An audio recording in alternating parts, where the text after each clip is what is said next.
di depan. Masih tingginya kasus konfirmasi positif COVID-19 di Sumatera Selatan membuat beberapa pelayanan publik belum dibuka. Hal ini dilakukan guna memutus mata rantai COVID-19.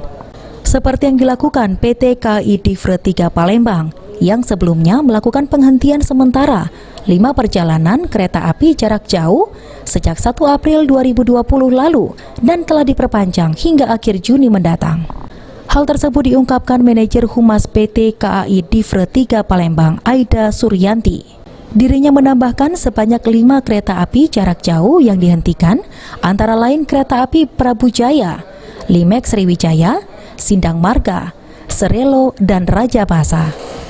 Kereta tersebut melayani tujuan dari dan ke Prabu Muli, Lubuk Linggau, dan Tanjung Karang.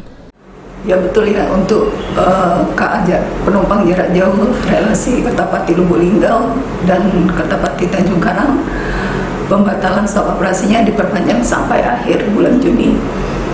Ini merupakan salah satu upaya untuk memutus penyebaran virus COVID-19. Demi mengurangi resiko penularan virus corona atau COVID-19, masyarakat dihimbau untuk tidak melakukan perjalanan keluar kota maupun keluar daerah. Heri Wahyudi, PAL TV.